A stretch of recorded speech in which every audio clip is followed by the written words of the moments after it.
എൻ്റെ ലോവസ്റ്റ് പോയിന്റിലായിരിക്കുമ്പോഴായിരുന്നു കർത്താവ് എൻ്റെ കൂടെ ഉണ്ടായിരുന്നത്. എൻ്റെ ജീവിതത്തിലെ ഏറ്റവും വലിയ ആഗ്രഹം എന്ന് പറഞ്ഞാൽ ഈശോയുടെ ശിഷ്യനാണെന്ന്. എല്ലാം കയ്യിൽ നിന്ന് പോയി ഇരിക്കുന്ന ഒരു അവസരത്തിലാണ് എൻ്റെ ജീവിതത്തിലേക്ക് ഒരു മാലാഖയെ പോലെ ഒരാൾ വരുന്നത്. ഏത് സാഹചര്യത്തിലും ഈശോയ്ക്ക് നിന്നെ തിരിച്ചു വേണം. You matter to God because you are the son and daughter of his likeness.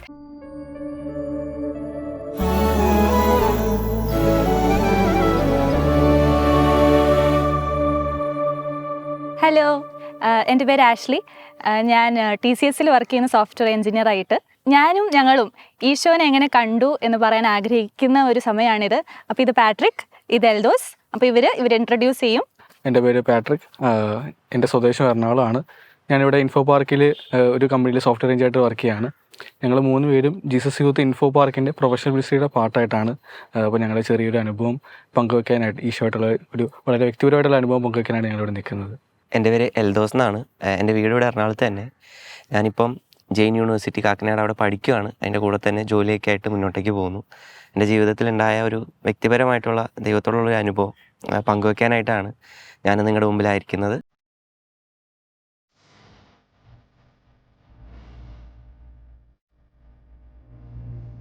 Isho എൻ്റെ ജീവിതത്തിൽ എങ്ങനെ വന്നു, more than that how God found me എന്നുള്ളൊരു അനുഭവം ഷെയർ ചെയ്യാനാണ് ഞാൻ വന്നിരിക്കുന്നത്. നമ്മുടെ മാതാപിതാക്കളൊക്കെ പറയും, സഹനത്തിലൂടെയാണ് നമ്മൾ ദൈവത്തെ കുറച്ചും കൂടെ അടുക്കുന്നതും ദൈവത്തെ കുറച്ചും കൂടെ ഓർക്കുന്നതും. എൻ്റെ ജീവിതത്തിൽ അങ്ങനെ ഒരു സഹനം വന്നു.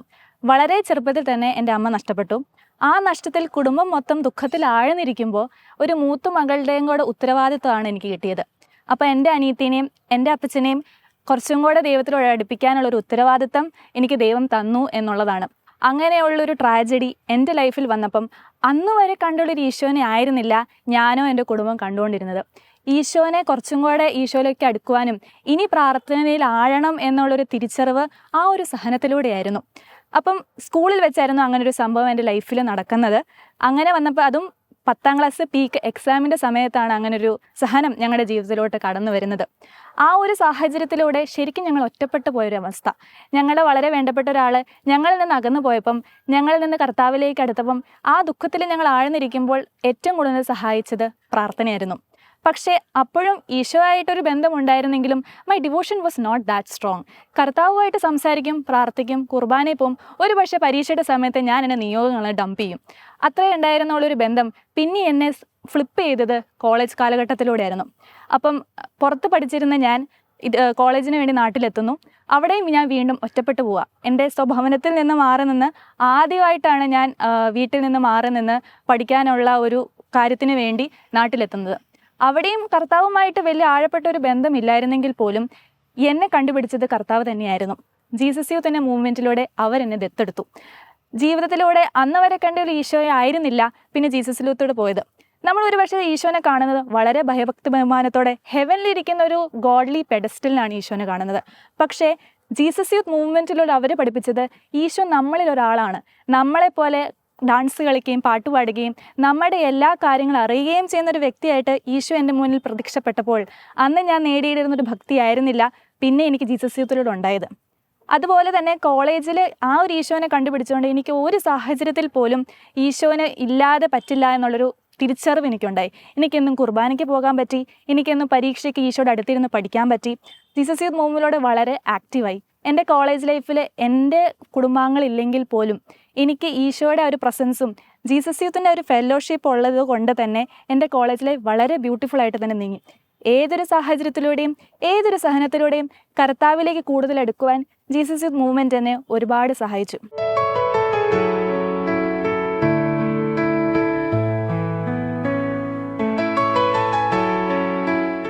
Coming to my professional life, now there comes a thing called bridging the gap.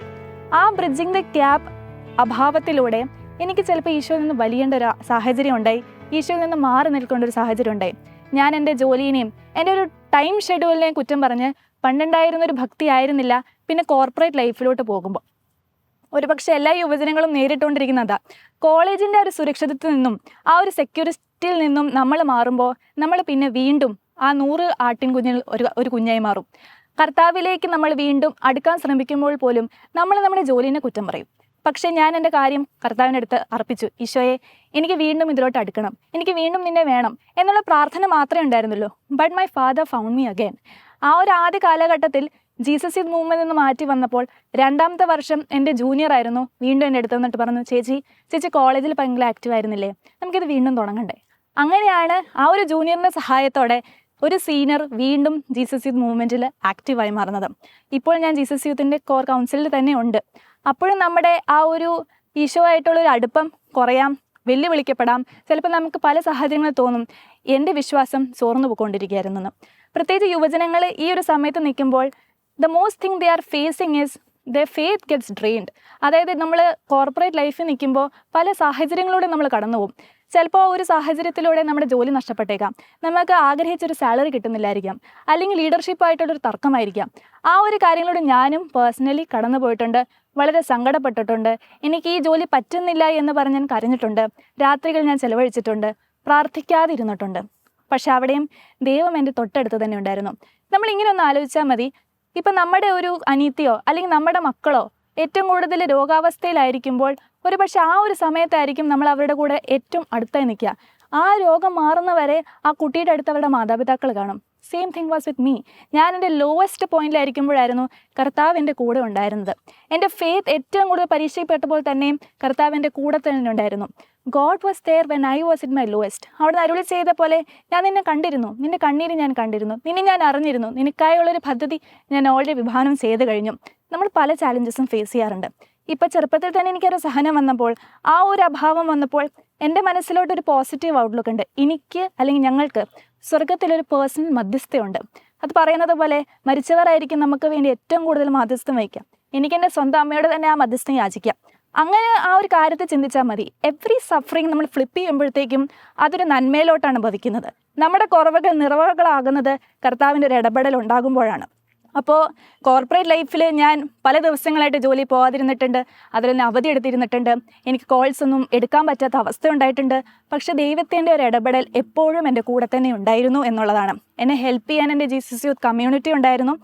And how beautifully God turns all that. നമ്മുടെ ആ ഒരു സഹനത്തിലൂടെയും ട്രാജിക്കൽ സിറ്റുവേഷൻസിലൂടെയും ഗോഡ് എപ്പോഴും നമ്മുടെ കൂടെ തന്നെയുണ്ട്. ഞാൻ പറഞ്ഞ് അവസാനിക്കുന്നത് ഈ ഒരു കാര്യത്തിലൂടെയാണ്. If you have a beating heart still now, if you wake up every morning, നിങ്ങളുടെ അലാറം എപ്പോഴും അടിച്ചിട്ട് നിങ്ങളത് കേൾക്കുന്നുണ്ടെങ്കിൽ that's because God has a purpose for you in life. And remember this, you should not give up. നമ്മളെ ലൈഫിൽ ഇവിടം വരെ എത്തിച്ചിട്ടുണ്ടെങ്കിൽ remember why you started, with whom you started. അപ്പം ദൈവം നമ്മുടെ ഒരു ഇടപെടലിലൂടെ നമ്മുടെ കൂടെ ഉണ്ടാവുകയും ആ ഒരു ദൈവമാണ്, നമ്മുടെ ഒരു ആർമി ദൈവത്തിൻ്റെ കൂടെ ഉണ്ടായിരിക്കും എന്നുള്ളൊരു വിശ്വാസമാണ് നമ്മുടെ ഈ മൊമെൻറ്റ് വരെ എത്തിച്ചത്. അപ്പം എല്ലാവരും ആ ഗോഡ് എൻകൗണ്ടർ കിട്ടട്ടെ എന്ന് പ്രാർത്ഥിക്കുന്നു.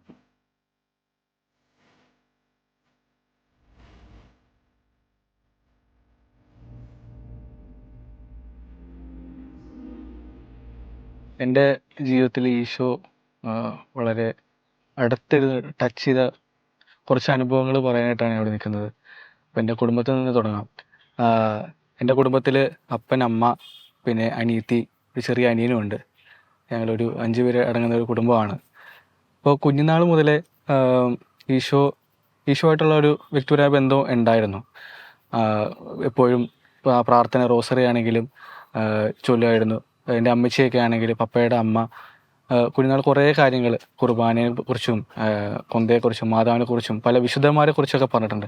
അപ്പം എന്നെ ഇൻഫ്ലുവൻസ് ചെയ്ത് 2-3 വിശുദ്ധരാണ്. ഒന്ന് അൽഫോൻസാമ്മയും അന്തോണീസ് പുണ്യാളനും. അപ്പോൾ അന്തോണീസ് പുണ്യാളൻ്റെ ഈ സീരിയൽ ആയിട്ടുള്ള ഒരു സീരീസ് പോലെ സാധനങ്ങൾ കാണാറുണ്ട്, TV സീരീസ്. അതൊക്കെ ഒരുപാട് എന്നെ സ്ട്രൈക്ക് ചെയ്യുന്നുണ്ട്. കാരണം ഉണ്ണീശോ വന്ന് ഇടപെടുന്നു, ഓരോ വ്യക്തികളുടെ ജീവിതത്തിൽ അവരെന്തെങ്കിലും ആവശ്യപ്പെട്ട് കഴിഞ്ഞാൽ അത് സഹായിച്ചു കൊടുക്കുന്നു. അപ്പോൾ അതൊക്കെ കാണുമ്പോൾ നമുക്ക് ദൈവത്തോട് ഒരുപാട് അടുക്കാനും വിശുദ്ധന്മാരോട് ഒരുപാട് സ്നേഹവും മാധ്യസ്ഥം യാചിക്കാനായിട്ടൊക്കെ ആ സമയത്ത് സഹായിച്ചിട്ടുണ്ട്. ഈ ഒരു ഫോർമേഷനിലൂടെ എനിക്ക് അന്ന് ശരിക്കും പറഞ്ഞാൽ എൻ്റെ ആഗ്രഹം എന്ന് പറഞ്ഞാൽ അച്ഛനാവണം, വൈദികനാവണം എന്നുള്ളൊരു ആഗ്രഹമായിരുന്നു. അപ്പോൾ അതുകൊണ്ട് തന്നെ ഓൾട്ടറിൽ നിൽക്കാനൊക്കെ ഭയങ്കര ആഗ്രഹമായിരുന്നു. പണ്ട് ഇതുപോലെ ചെറുതായ സമയത്ത് ഡയറി ഒക്കെ എഴുതുമായിരുന്നു. അപ്പോൾ ഡയറിയുടെ അകത്ത് ഞാനിങ്ങനെ എഴുതിയൊരു കാര്യം ഇന്നാൾ എടുത്ത് വായിച്ചിട്ടുണ്ടായി. അപ്പോൾ അതിൻ്റെ അകത്ത് ഇങ്ങനെ എഴുതിയിരിക്കുന്നത്, എൻ്റെ ജീവിതത്തിലെ ഏറ്റവും വലിയ ആഗ്രഹം എന്ന് പറഞ്ഞാൽ ഈശോയുടെ ശിഷ്യനാവണമെന്ന്. ചീത്ത കുട്ടികളെ നല്ല കുട്ടികളാക്കാനും ലോകത്തെക്കുറിച്ച് എല്ലാവരിലും നന്മ പടർത്താനും വേണ്ടിയിട്ടാണ്. അപ്പോൾ ഇത് ഞാൻ ഇപ്പോൾ കണ്ടപ്പോഴേക്കും ഞാൻ ഇത്രയും തീക്ഷ്ണത ഉണ്ടെന്നൊക്കെ നമുക്കിപ്പോൾ ഒരു തിരിച്ചറിവുണ്ടായി. ഒരുപാട് ഒറ്റപ്പെടലിലൂടെയാണ് കടന്നു പോയേക്കുന്നത്. ഈ ഒറ്റപ്പെടലെല്ലാം തമ്പുരാൻ എൻ്റെ കൂടെ ഉണ്ടായിരുന്നു. ഞാൻ ഏതൊക്കെ സാഹചര്യത്തിലാണെങ്കിലും ഈശോ എന്നെ ഒരു നിരാശയുടെ ഒരു കുഴിയിലേക്ക് എത്തിച്ചിട്ടില്ല. കോളേജിലൊക്കെ ആയി, സ്കൂളൊക്കെ കഴിഞ്ഞു, കോളേജിലെത്തി. കോളേജിലെ സമയത്ത് പിള്ളേർക്കെല്ലാം ഭയങ്കരമായിട്ട് അലമ്പിയാണ് നടക്കുന്നത്. അപ്പോൾ അങ്ങനെ നടന്നാലേ എല്ലായിടത്തും ഒരു പ്രസൻസ് ഉണ്ടാവുള്ളൂ, നമ്മൾ ഭയങ്കര വിശുദ്ധിയോടെ നടന്നു കഴിഞ്ഞിട്ട് കാര്യമില്ല എന്നുള്ള എന്തോ ഒരു എവിടെ നിന്നൊരു സംഭവം കിട്ടി. അപ്പോൾ അതുകൊണ്ട് ഈശോനെയൊക്കെ ഞാനിങ്ങനെ അപ്പുറ സൈഡിൽ മാറ്റി വെച്ചിട്ട് പള്ളിയിൽ നിന്ന് അങ്ങനെ പോകാറില്ല. പള്ളിയിൽ പോവുകയാണെങ്കിൽ ജസ്റ്റ് പോവും, ഹായ് കാണിച്ചിട്ട് തിരിച്ചു വരും.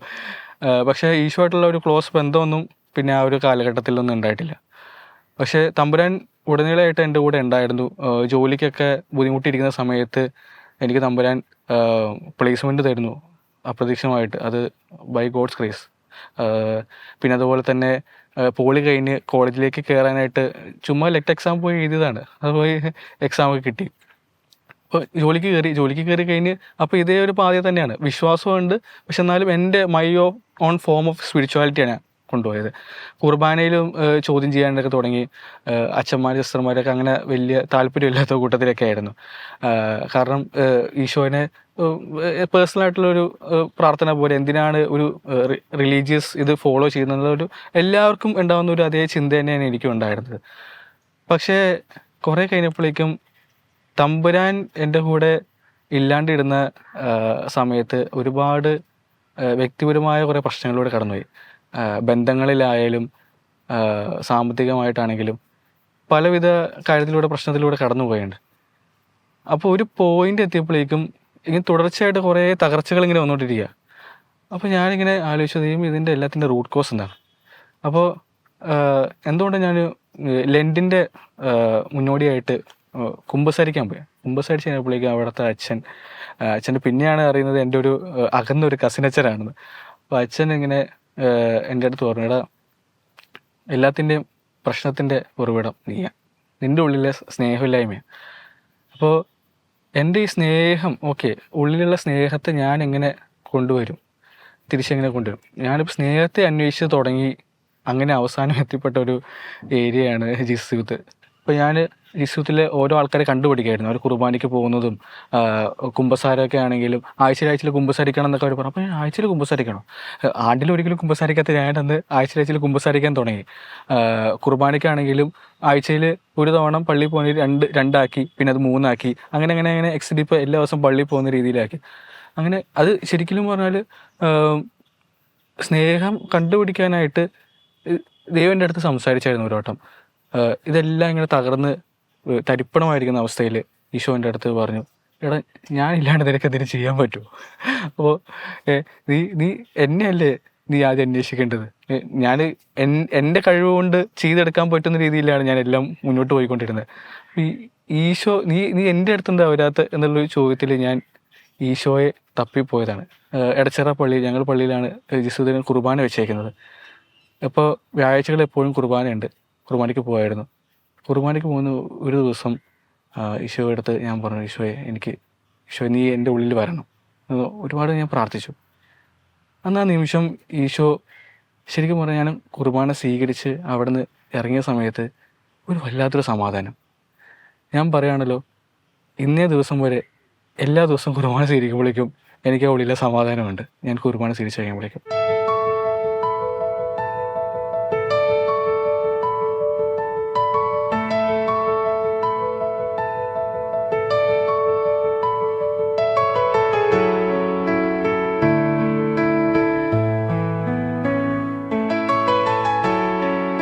ഞാൻ എൻ്റെ ചെറുപ്പകാലത്തെക്കുറിച്ചൊക്കെ ആലോചിക്കുമ്പം എനിക്കിപ്പോൾ പറയാനുള്ളതെന്ന് വെച്ച് കഴിഞ്ഞാൽ ഭയങ്കര ഒരു ഞെരുക്കത്തിലായിരുന്നു എൻ്റെ കുടുംബവും ഞാനുമൊക്കെ കടന്നു പോയിക്കൊണ്ടിരുന്നത്.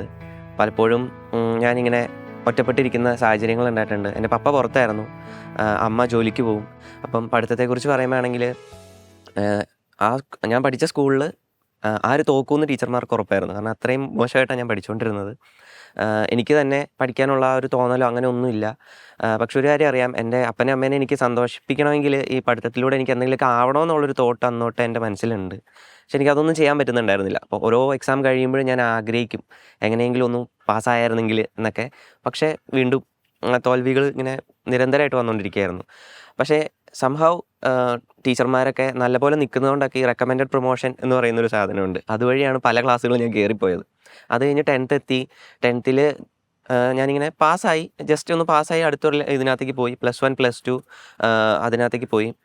ആ ഒരു സമയത്താണ് എൻ്റെ ലൈഫ് ഒന്ന് ചേഞ്ച് ആവണത്. കാരണം 10 വരെയുള്ള എൻ്റെ ലൈഫ് എന്ന് പറഞ്ഞാൽ ഞാൻ ഭയങ്കരമായിട്ട് ഒറ്റപ്പെട്ട് നിൽക്കുന്നു. എൻ്റെ വീട്ടിൻ്റെ ഫ്രണ്ടിലൊരു ബസ് വരുന്നു, ആ ബസ്സിൽ കയറി ഞാൻ പോകുന്നു, നേരെ സ്കൂളിൽ ഇറങ്ങുന്നു, തിരിച്ച് വീട്ടിലേക്ക് വരുന്നു. അതിൻ്റെ ഇടയ്ക്ക് ഞാൻ ആരുമായിട്ട് മിണ്ടാനോ അങ്ങനെ ഒന്നും ഉള്ളൊരു സാഹചര്യം എനിക്കില്ല. പക്ഷേ +1 +2 വന്നപ്പോഴത്തേക്കും കുറേ കൂടി കൂട്ടുകാരായിട്ട് അടുക്കുന്നു, സൊസൈറ്റി ആയിട്ട് കുറേ കാര്യങ്ങളൊക്കെ നമ്മൾ അടുക്കുന്നു, ചെയ്യുന്നു. അപ്പം സ്വാഭാവികമായിട്ടും നമ്മുടെ ഉള്ളിലേക്ക് ആ ലോകത്തിൻ്റെതായ കുറേ കാര്യങ്ങൾ കടന്നു വരുമല്ലോ. അതിനുശേഷം ഈ ഫ്രീഡത്തിൻ്റെ ഏറ്റവും എക്സ്ട്രീമിലേക്കാണ് ഞാൻ പോയത്. കാരണം എൻ്റെ കോളേജിൽ ഞാൻ ചെന്നപ്പം എനിക്കൊരു PG ആയിരുന്നു. അവിടെ ഫുൾ എൻ്റെ ഫ്രണ്ട്സ്, എൻ്റെ ഫ്രീഡം. അവിടെ ഞാൻ എക്സ്പ്ലോർ ചെയ്യാൻ തുടങ്ങി ഈ ലോകത്തിൻ്റേതായ പല കാര്യങ്ങളിലേക്കും. ആ സമയത്ത് എൻ്റെ ജീവിതം വഴിതിരിഞ്ഞു പോയിട്ടുണ്ട്. പക്ഷെ അവിടെയൊക്കെ ഞാൻ മറന്നു ഒരു കാര്യം, എൻ്റെ പഠിത്തം എന്ന് പറയുന്ന ആ ഒരു സാധനത്തെ ഞാൻ ഭയങ്കരമായിട്ട് മറന്നു. എൻ്റെ അപ്പനും അമ്മയൊക്കെ കഷ്ടപ്പെട്ട് ഒരുപാട് കഷ്ടപ്പെടുന്ന എൻ്റെ കൺമുമ്പിൽ കണ്ടിട്ടുണ്ടെങ്കിലും അന്നേരം ഒന്നും ഞാനിത് ചിന്തിക്കാതെ പല കാര്യങ്ങളിലേക്കും വീണു പോയിട്ടുണ്ട്. അതുപോലെ തന്നെ ഈശോ എന്ന് പറയുന്ന ഒരു ഫാക്ടറിനെ അവരെൻ്റെ ലൈഫിലേക്ക് കൊണ്ടുവരാൻ ഒരുപാട് ശ്രമിച്ചിട്ടുണ്ട്. പക്ഷെ അപ്പോഴൊക്കെ ഞാനായിരുന്നു ഈശോയിൽ നിന്ന് അകന്നു മാറി പോയിക്കൊണ്ടിരുന്നത്. അതിനുശേഷം കോളേജിലെ മുന്നോട്ടേക്കുള്ള പഠനത്തിലും ഞാൻ ഭയങ്കരമായിട്ട് വീക്കാവുന്നു. കാരണം കൂടുതൽ ശ്രദ്ധകൾ മറ്റ് പല കാര്യങ്ങളിലേക്കും. ആ ഒരു സന്തോഷമാണ് എൻ്റെ ജീവിതം എന്ന് ഞാൻ തിരിച്ചറിയായിരുന്നു ആ സമയത്ത്. അപ്പം ആ ഒരു തിരിച്ചറിവിൽ ഞാൻ ലോകത്തിൻ്റെ ഒരു കുത്തൊഴുക്കിപ്പെട്ടങ്ങ് പോയെന്ന് പറയാം. തിരിഞ്ഞു നോക്കുമ്പം ഒന്നുമില്ല, എല്ലാം കയ്യിൽ നിന്ന് പോയി ഇരിക്കുന്ന ഒരു അവസരത്തിലാണ് എൻ്റെ ജീവിതത്തിലേക്ക് ഒരു മാലാഖയെ പോലെ ഒരാൾ വരുന്നത്. എനിക്കൊരു കോൾ വന്നു. ഞാൻ കാക്കനാട് ഒരു മൂലയിൽ ജീവിതം തന്നെ ഇനി ഒന്നുമില്ല എന്ന് വിചാരിച്ചിരിക്കുന്ന സമയത്താണ് എനിക്കൊരു ഫോൺ കോൾ വരുന്നത്. ആ ഫോൺ കോളിൽ എന്നെ വിളിച്ച ആൾ ഒരു 4 കൊല്ലം മുമ്പേ ഞങ്ങൾ തമ്മിലുള്ള എല്ലാ ഒരു ഫ്രണ്ട്ഷിപ്പ് അടക്കം നിന്ന് പോയൊരു സിറ്റുവേഷനായിരുന്നു. പക്ഷേ അവിടെ നിന്ന് ഈ ഒരു 4 കൊല്ലത്തിനപ്പുറം എന്നെ ആൾ വിളിക്കുമ്പോൾ ആൾ പറയുന്നത്, എനിക്ക് പ്രാർത്ഥിച്ചപ്പോൾ നിന്നെ വിളിക്കാൻ തോന്നിയെന്നാണ്. ഞാൻ ആദ്യമായിട്ട് അങ്ങനെ ഒരു ഇത് കേൾക്കുന്നത് തന്നെ. അപ്പം എന്നോടിങ്ങനെ സംസാരിച്ചു. എന്നോട് ആൾ ചോദിച്ചു, നിനക്ക് സുഖമാണോ എന്ന്. അത്ര നാൾ എൻ്റെ അടുത്ത് ആൾക്കാർ വന്നുകൊണ്ടിരുന്നത്, എൻ്റെ കൂടെയുള്ളവരൊക്കെ വന്നുകൊണ്ടിരുന്ന ഒരു പക്ഷേ ഇങ്ങനൊരു ചോദ്യമായിട്ടല്ല, മറിച്ച് നമ്മളെങ്ങനെ വേറൊരു രീതിക്കുള്ള സന്തോഷത്തിലേക്കായിരുന്നു പലപ്പോഴും വിളിച്ചുകൊണ്ടിരുന്നത്. പക്ഷേ ഇത് നിനക്ക് സുഖമാണോ, നീ ഓക്കെ ആണോ ഇത് ചോദിച്ചപ്പം എൻ്റെ കയ്യിൽ നിന്ന് പോയി. അപ്പം ഞാനാണെങ്കിൽ എൻ്റെ ജീവിതത്തിൽ ഉണ്ടായ കാര്യങ്ങളൊക്കെ ആളോട് ഷെയർ ചെയ്യുന്നു. ആളാണ് എന്നെ പയ്യെ ജീസസ് യൂത്തിലേക്ക് അടുപ്പിക്കുന്നത്. അപ്പോൾ അത്രയും നാൾ ഞാൻ പറയുകയാണെങ്കിൽ ഞാൻ കുമ്പസരിക്കുന്നത് പോലും പേരിന് പോയി ഒരു കൊല്ലത്തിൽ ഒരിക്കൽ കുമ്പസരിക്കും എന്നുള്ളൊരു സിറ്റുവേഷനായിരുന്നു. അത് മാറിയിട്ട് എന്നെ കുമ്പസരിക്കണമെന്നും ആരാധനയ്ക്ക് പോകണമെന്നും പള്ളി പോകണമെന്നൊക്കെ എനിക്കിങ്ങനെ പറഞ്ഞ് പഠിപ്പിച്ചു തരുമായിരുന്നു. പക്ഷെ അപ്പോഴൊന്നും എന്നെ ജീസസ് യൂത്തുമായിട്ട് ഒരുപാട് അടുപ്പിച്ചിട്ടുണ്ടായില്ല. പക്ഷേ എന്നെ പയ്യെ ഓറിയൻറ്റ് ചെയ്തെടുക്കുമായിരുന്നു ആൾ ജീസസ് യൂത്തിലേക്ക്, ഈ ഒരു മൂവ്മെൻറ്റിലേക്ക്. അപ്പോൾ ആ ഒരു വിളിയുടെ ഇമ്പോർട്ടൻസ് എൻ്റെ ലൈഫിൽ ഭയങ്കരമാണ്. ഈശോ തോന്നിപ്പിച്ചുള്ള ആ ഒരു കോൾ തന്നെ. അപ്പം നിന്നെ ഞാൻ പേര് ചൊല്ലി വിളിച്ചു, നീ എൻ്റേതാണെന്നൊരു വചനത്തിൽ പറയുന്നുണ്ടല്ലോ. ആ ഒരു വചനമാണ് എന്നെ എപ്പോഴും സ്ട്രൈക്ക് ചെയ്യുന്നൊരു വചനം. അതാണ് ആ ഒരു വിളി, ദൈവത്തിൻ്റെ ആ ഒരു വിളിയായിരുന്നു അതെന്നെ, ആ ഒരു കോൾ എന്ന് പറയുന്നത്. പിന്നെ എൻ്റെ ജീവിതം മുന്നോട്ടേക്ക് പോകുമ്പം പയ്യെ എന്നെ ജീസസ് യൂത്തിലേക്ക് ആളടുപ്പിക്കുന്നു. അപ്പോൾ എന്നെ ഒരു ഓൺലൈൻ ആരാധനയ്ക്ക് എന്നെ കയറ്റി. ആ ഒരു സമയത്താണ് ഇവിടെ ഇങ്ങനെയൊക്കെ ആൾക്കാർ എക്സിസ്റ്റ് ചെയ്യുന്നുണ്ടല്ലേ, ദൈവത്തെ ഇത്രയും സ്നേഹിക്കുന്ന ആൾക്കാർ എക്സിസ്റ്റ് ചെയ്യുന്നുണ്ടല്ലേ എന്നൊക്കെ എനിക്ക് മനസ്സിലാവുന്നതും. പിന്നെ പയ്യെ എനിക്ക് ജീസസ് യൂത്തിലേക്കുള്ള കോൺടാക്ട് നമ്പർ തന്നു. അപ്പം ഇൻഫോ പാർക്ക് ജീസസ് യൂത്തിൻ്റെ അതുപോലെ തന്നെ തൃപ്പൂണിത്തുറയുടെയും നമ്പറാണ് എനിക്ക് കിട്ടിയത്. ഞാൻ രണ്ടിലും വിളിച്ചു. ഫസ്റ്റ് എനിക്ക് റെസ്പോൺസ് കിട്ടിയത് ഇൻഫോ പാർക്കിൽ നിന്ന്. അപ്പോൾ എൻ്റെ വീട്ടിൽ നിന്ന് ഒരു 15 കിലോമീറ്റർ അടുത്ത് ദൂരമുണ്ട് ഇൻഫോ പാർക്ക് പ്രെയർ ഗ്രൂപ്പിലേക്ക്. എന്നാലും വണ്ടി ഓടിച്ച് എനിക്ക് എത്താൻ പറ്റുമല്ലോ എന്ന് ഓർത്ത് ഞാൻ ആ പ്രെയർ ഗ്രൂപ്പിലേക്ക് വരികയാണ്. അവിടെ വന്നപ്പം ഞാൻ കണ്ട ആൾക്കാർ ഓരോരുത്തരും അവരുടെ ജീവിതത്തിൽ എത്ര പ്രതിസന്ധി ഉണ്ടെങ്കിലും ചിരിക്കാത്ത ഒരു മുഖം അവരുടെ മുമ്പിൽ ഞാൻ കണ്ടിട്ടില്ല. അതുപോലെ നമ്മൾ ഒട്ടും വിധിക്കാതെ നമ്മളെ കൂടെ ഇരുത്തുന്ന ആൾക്കാരായിരുന്നു അവർ. കാരണം എനിക്ക് ജോലിയില്ല ആ സമയത്ത്, എൻ്റെ ലൈഫ് ഭയങ്കര അൺസർട്ടൺ ആണ്. എനിക്ക് എന്ത് തീരുമാനം എടുക്കണമെന്ന് പോലും അറിയാൻ പാടില്ലാതെ അത്രയും ലോവസ്റ്റ് മൊമെൻറ്റിലാണ് ഞാൻ പ്രെയർ ഗ്രൂപ്പിലേക്കൊക്കെ എത്തുന്നത്. അവിടെ എത്തിക്കഴിഞ്ഞിട്ടും എന്നെ ഭയങ്കര വെൽക്കമിങ് ആയിരുന്നു അവർ. ഭയങ്കരമായിട്ട് എന്നെ ആ ഒരു ഗ്രൂപ്പിനോട് ചേർത്ത് നിർത്തി ഇൻക്ലൂഡ് ചെയ്യിപ്പിച്ചു. അപ്പം ഒരുപക്ഷെ എന്നെ അവർ അക്സെപ്റ്റ് ചെയ്തില്ലായിരുന്നെങ്കിൽ ഞാൻ ചിലപ്പോൾ വീണ്ടും പഴയ ലൈഫിലേക്ക് പോകാൻ. പക്ഷെ അവരങ്ങനെ ഒന്നും എനിക്ക് തോന്നിപ്പിച്ചിട്ടില്ല. അവിടെ നിന്ന് ആ ചേട്ടന്മാരിലൂടെ ഞാൻ കേൾക്കുന്നത് ഫിലിപ്പ് എന്ന് പറയുന്ന കോഴ്സിനെ കുറിച്ചാണ്. അപ്പോൾ അവരിങ്ങനെ പറഞ്ഞു, ഭയങ്കര ഇമ്പോർട്ടൻ്റ് ആയിട്ടുള്ളൊരു കോഴ്സാണ് ജീസസ് യൂത്തിൻ്റെ, അത് നീ അറ്റൻഡ് ചെയ്യുക എന്ന് പറഞ്ഞു. അപ്പോൾ അതിനുവേണ്ടി എന്നെ പ്രിപ്പയർ ചെയ്യുന്നതായിരുന്നു. നീ പ്രാർത്ഥിച്ചില്ലെങ്കിൽ നിനക്കൊന്നും നടക്കില്ല. അപ്പോൾ എനിക്ക് പേടിയാണ്. കാരണം ഈശോയെ എനിക്ക് രക്ഷപ്പെടാനുള്ളൊരു മാർഗ്ഗമാണ്, അതിനകത്ത് എനിക്ക് പോകണം എന്ന് പറഞ്ഞ് ഞാൻ ഭയങ്കരമായിട്ട് ഒരുങ്ങാൻ തുടങ്ങി ഇതിന് വേണ്ടിയിട്ട്. ആ ഒരു ഒരുക്കം സത്യം പറഞ്ഞാൽ എൻ്റെ ജീവിതത്തിൽ ഭയങ്കര ഒരു മാറ്റമായിരുന്നു കൊണ്ടുവന്നത്. കൊണ്ടുവന്നുകൊണ്ടിരുന്നത്. ആ ഒരുക്കത്തിലൂടെയാണ് ഞാൻ സത്യം പറഞ്ഞു കഴിഞ്ഞാൽ ദൈവത്തിലേക്ക് അടുത്തു തുടങ്ങിയത്. അതിനുശേഷം അതിൻ്റെ ഒരുക്കത്തിൻ്റെ ഭാഗമായിട്ട് തന്നെ ഞാൻ എമോസ് കളമശ്ശേരിയിൽ വെച്ച് നടന്നൊരു ഓറിയൻറ്റേഷൻ പ്രോഗ്രാമിലേക്ക് പോവാണ്. ആ ദിവസമാണ് എൻ്റെ ജീവിതം മാറ്റിമറിച്ച ദിവസം. അപ്പം അവിടെ ഞാൻ ചെന്നു. എനിക്ക് ഇവരെ ആരെയും അധികം പരിചയമൊന്നുമില്ല. ഇവരൊക്കെ ഭയങ്കര സംസാരമൊക്കെ. അപ്പം ഞാൻ പോയി ഒരു മൂലയിൽ അവിടെ ഒരു ചാപ്പലുണ്ട്. ആ ചാപ്പലിൻ്റെ ലെഫ്റ്റ് സൈഡിലായിട്ടാണ് ഞാൻ നിൽക്കുന്നത്. അപ്പോൾ അവിടെ പോയി ഏറ്റവും അറ്റത്തെ ചെയർ എടുത്ത് ഞാൻ അവിടെ ഇരുന്നു. അത് കഴിഞ്ഞപ്പോഴത്തേക്ക് ഇവരൊക്കെ ഭയങ്കര സംസാരം. ഞാനിങ്ങനെ നോക്കി, എല്ലാവരെയും ഒന്ന് ജസ്റ്റ് ഒന്ന് നോക്കി. അത് കഴിഞ്ഞിട്ട് ഇവർ പ്രൈസ് ആൻഡ് വർഷിപ്പ് തുടങ്ങി. അപ്പം ഞാൻ ആദ്യമായിട്ടാണ് അങ്ങനത്തെ ഒരു അറ്റ്മോസ്ഫിയറിൽ നിൽക്കുന്നത്. അപ്പം ഞാൻ വിചാരിച്ചു ഇവരെന്താ ഈ വായിന്ന് ഇങ്ങനെ ഒരു പ്രത്യേകതര ഒച്ചയൊക്കെ വരുന്നു. ഇത് ഇങ്ങനെയൊക്കെ വേണോ, ഇങ്ങനെയൊക്കെയാണോ ആരാധിക്കുന്നത് എന്നൊക്കെ ചോദിച്ചു. അപ്പോഴത്തേക്കും പെട്ടെന്ന് ഈ പ്രൈസ് ആൻഡ് വർഷിപ്പ് ലീഡ് ചെയ്യുന്ന ആൾ പറഞ്ഞു, നീയും നിൻ്റെ ഈശോയും മാത്രമായിട്ടുള്ളൊരു നിമിഷം. അപ്പം ഞാനും എൻ്റെ ഈശോയും, അത് ഞാനും എൻ്റെ ദൈവവും. അങ്ങനെ ഒരു സമയം എനിക്ക് ഇന്നേ വരെ ജീവിതത്തിൽ കിട്ടിയിട്ടില്ല. ഈവൻ ദോ ഞാൻ അടുക്കുന്നുണ്ടെങ്കിലും എനിക്ക് അറിയില്ലായിരുന്നു അങ്ങനെ ഒരു സാന്നിധ്യം അവിടെ ഉണ്ടെന്ന്. എനിക്ക് ഉറപ്പില്ലായിരുന്നു. അപ്പം ഞാൻ പയ്യൻ്റെ കണ്ണടച്ചിട്ട് ഞാൻ ഇങ്ങനെ ആരോടൊന്നും എനിക്ക് ആ സമയത്ത് അറിയില്ല. പക്ഷെ ഞാൻ സംസാരിക്കുക.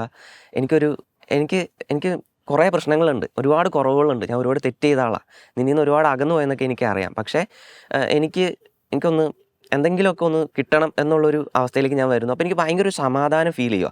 നമ്മുടെ ഉള്ളിൽ ഇങ്ങനെ ഒരുപാട് ഇന്നർ വൂൺസ് ഉണ്ട്. നമുക്ക് ഒരുപാട് അവസ്ഥകൾ നമ്മുടെ ജീവിതത്തിൽ ഉണ്ടായിട്ടുണ്ട്. അബ്യൂസീവായിട്ടുള്ള അവസ്ഥകൾ എന്നൊക്കെ പറഞ്ഞു കഴിഞ്ഞാൽ അങ്ങ് അറ്റത്തേക്ക് പോയ ഒരു അവസ്ഥകൾ വരെയും എൻ്റെ ജീവിതത്തിൽ ഉണ്ടായിട്ടുണ്ട്. പക്ഷേ ആ ഒരു സമയത്ത് ഇതെല്ലാം മാറിയിട്ട് ഒരു സന്തോഷം എൻ്റെ ഉള്ളിൽ ഇങ്ങനെ ഫീലായി. അതാണോ ദൈവം എന്ന് എനിക്കപ്പോൾ കൺഫ്യൂഷനായി. ഞാനപ്പം കണ്ണടച്ച് തന്നെ ചോദിച്ചു, ഇതാണോ ദൈവം? എനിക്ക് ഇതിനകത്തൊരു കൺഫ്യൂഷനുണ്ട്. എനിക്ക് അറിയണം, എനിക്ക് തൊടണം, എനിക്ക് കാണണം, എനിക്ക് എങ്ങനെയെങ്കിലും ഒന്ന് അനുഭവിക്കണമെന്ന് ഞാൻ പറഞ്ഞു. അങ്ങനെ പറഞ്ഞ് ഞാനിങ്ങനെ സംസാരിച്ചുകൊണ്ട് നിൽക്കുന്ന വഴിക്ക് എൻ്റെ ലെഫ്റ്റ് സൈഡിൽ ഈ സൈഡിലായിട്ട് ഒരു അനക്കമാണ്. അപ്പോൾ ഞാൻ എൻ്റെ സൈഡിൽ ആരും ഇല്ലല്ലോ എന്ന് ഓർത്ത് ഞാൻ തിരിയുന്നതിന് മുമ്പേ ഞാനിങ്ങനെ ഒരു ഉമ്മ, എൻ്റെ കവിളത്തൊരു ഉമ്മ. എനിക്ക് എങ്ങനെയാണ് അത് എക്സ്പ്രസ് ചെയ്യേണ്ടതെന്ന് ഇപ്പോഴും അറിയത്തില്ല. ഞാൻ ആരുടെ അടുത്ത് പറഞ്ഞാലും ആ ഒരൊറ്റ സെക്കൻഡിലെ അനുഭവം കൊണ്ട് ഇന്ന് ഈ നേരം വരെയും ഈ ഒരു സമയത്ത് ഞാൻ നിൽക്കുന്നോടം വരെ എൻ്റെ കർത്താവ് എന്നെ പിന്നെ കൈവിട്ട് കളഞ്ഞിട്ടില്ല. ഞാൻ കർത്താവിനെയും കൈവിട്ട് കളഞ്ഞിട്ടില്ല. ആ ഒരു സമയം ഞാൻ കർത്താവിനോട് ചോദിച്ചിട്ടുണ്ടായിരുന്നു, എന്നെ തൊടാവോ, എന്നെ ഉമ്മ വയ്ക്കാമെന്നൊക്കെ ചോദിച്ചിട്ടുണ്ടായിരുന്നു. ഒന്ന് ആലോചിച്ച് നോക്കണം, ഇത്രയും തെറ്റ് ചെയ്ത് ഇത്രയും വീക്കായിട്ട് നടന്ന ഒരാളെ കർത്താവ് ഇറങ്ങി വന്ന് ഉമ്മ വെച്ച് തിരിച്ചു വിളിച്ചുകൊണ്ട് വന്നെങ്കിൽ എത്ര സ്നേഹമായിരിക്കും കർത്താവിനുള്ളതെന്നുള്ളത്. അതിപ്പോൾ പറയുമ്പോഴും എൻ്റെ ഉള്ളിൽ ആ ഒരു സ്നേഹമുണ്ട്. അത് തന്നെ ഞാൻ മറ്റുള്ളവർക്ക് കൊടുത്തുകൊണ്ടിരുന്നതും. ഇത് കഴിഞ്ഞ് ഈ ഒരു കോഴ്സ് കഴിഞ്ഞ് പുറത്തേക്ക് ഇറങ്ങുമ്പോൾ തന്നെ എനിക്ക് ഈശോ അതിനുള്ളൊരു അവസരം തന്നു. എന്നെ ഈ ഫോൺ വിളിച്ച ആ ഒരാളെ വിളിച്ചിട്ട് ഞാൻ പറഞ്ഞു, എനിക്ക് ഭയങ്കര സന്തോഷമാണെന്ന് പറഞ്ഞു. അപ്പം എൻ്റെ അടുത്ത് പറഞ്ഞു, ഇത് സന്തോഷമല്ല, ഇതാണ് ആനന്ദം എന്ന് പറഞ്ഞു. അപ്പോഴാണ് എനിക്ക് മനസ്സിലായത് സന്തോഷം ആനന്ദവും വേറെ വേറെ സാധനങ്ങളാണെന്നുള്ളത്. ആ ഒരു ആനന്ദത്തിലാണ് ഞാൻ ഇന്നേ വരെ എൻ്റെ ലൈഫ് മുന്നോട്ടേക്ക് കൊണ്ടുവന്നിട്ടുള്ളത്.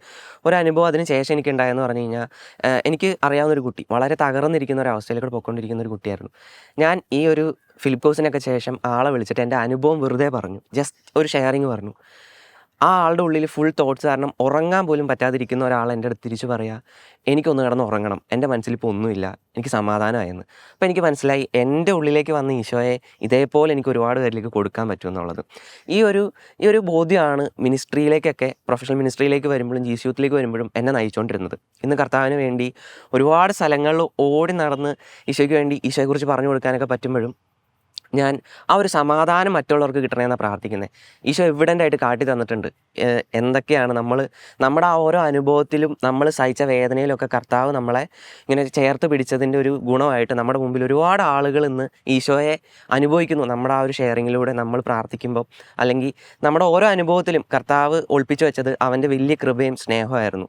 പിന്നീട് കുമ്പസാരവും കുർബാനയൊക്കെ ഒരുപാട് അടുക്കുകയും എല്ലാ ദിവസവും ആ ഒരു കൂദാശകളിലേക്കൊക്കെ ചേർന്ന് നിൽക്കണമെന്ന് തോന്നുകയൊക്കെ എൻ്റെ ജീവിതത്തിൽ ഉണ്ടായിരുന്നു. അതുവഴി കർത്താവിൽ കൂടുതൽ ആഴപ്പെടാനും അവൻ്റെ സ്നേഹത്തിലേക്ക് കൂടുതൽ അടുക്കാനുമാണ് എന്നെ ആ ഒരു കൂദാശകളും ജീസസ് യൂത്തും എൻ്റെ ചുറ്റുമുള്ള ഫെലോഷിപ്പും ഒക്കെ എന്നെ സഹായിച്ചിട്ടുള്ളത്.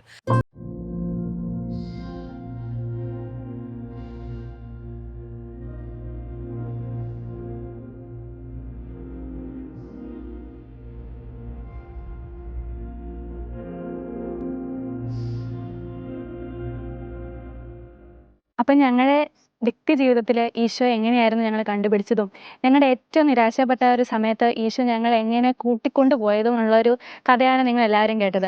ഒരുപക്ഷെ നിങ്ങളുടെ ജീവിതത്തിലും ഈശോനെ ദാഹിച്ചിരിക്കുന്ന ഒരു മൊമെൻ്റ് ആയിരിക്കാം, അല്ലെങ്കിൽ ഈശോനെ ഇനി വേണം എന്നുള്ള റിയലൈസേഷൻ്റെ പീക്കിലെത്തി നിൽക്കാം, അല്ലെങ്കിൽ ഒരുപക്ഷെ ഈശോയിൽ നിന്ന് അകന്ന് നിൽക്കുന്ന ഒരു സാഹചര്യമായിരിക്കാം.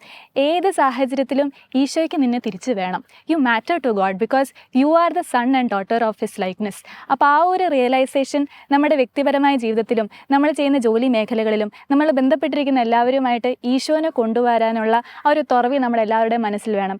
ഒരുപക്ഷെ നമ്മുടെ ഏറ്റവും നിരാശപ്പെട്ട ആ ഒരു സാഹചര്യത്തിലായിരിക്കും, നമ്മുടെ ഏറ്റവും ലോവസ്റ്റ് പോയിന്റിലായിരിക്കും God is closest to us. ആ ഒരു റിയലൈസേഷൻ നമ്മൾ മുന്നോട്ട് നയിക്കട്ടെ. ഈശോ ആയിട്ടുള്ള ആ ഒരു ആഴമായ ബന്ധം നമ്മുടെ ജീവിതത്തിലോട്ടുള്ള പ്രത്യാശ നമ്മൾ മുന്നോട്ട് നയിക്കട്ടെ എന്ന് പ്രാർത്ഥിക്കുന്നു.